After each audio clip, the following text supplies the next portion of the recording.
আলহামদুলিল্লাহ, আলহামদুলিল্লাহ। ফুল আর ফল কে না ভালোবাসে? যে ফুল আর ফল যে ভালো না বাসে, আমার তো মনে হয় সে মানুষই না।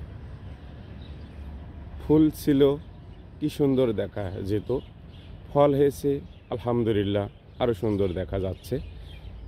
এই যে ফল, এটা আপনাকে আমরা জানাচ্ছি, আপনার তো জানতে পেরেছেন, এটা হচ্ছে আপনার সরিষা।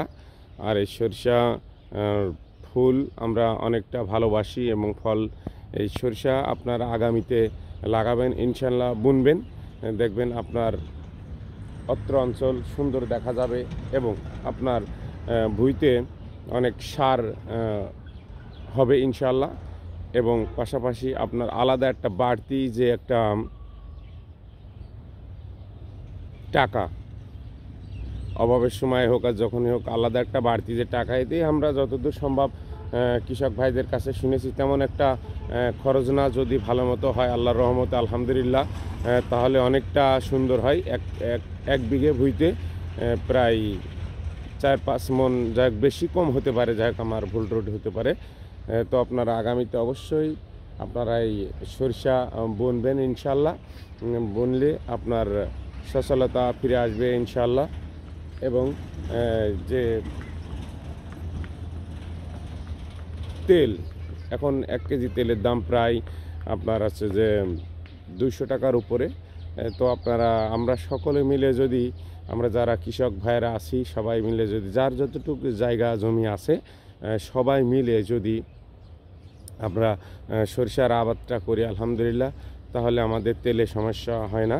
এই তেলটায় অনেক কিছু হয়, নিজেরা থেকে ঘানটা ভাঙানো হয় আলহামদুলিল্লাহ, তাহলে আল্লাহর রহমতে ভালো তেল হয়। আর আমরা যে বাজারে যে সয়াবিন তেলটা খাই, পাম অয়েল তেল খাই, সুপার তেল খাই, এ তেলে কিন্তু অনেক রোগ জীবাণু, ছেলেপেলে, বউ বাচ্চা, মা ভাই বোন সবাই কিন্তু রোগে আক্রান্ত হয়।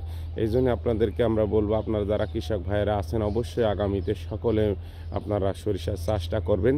এরি ধানের যে পানিটা 20 থেকে হয়তো 15 দিন পরে যদি একটু ছাড়েন আলহামদুলিল্লাহ, তাহলে আমার মনে হয় এই চাষটা, এই খন্দটা, এই সরিষার আবাদটা আলহামদুলিল্লাহ আল্লাহর রহমতে উঠে যাবে।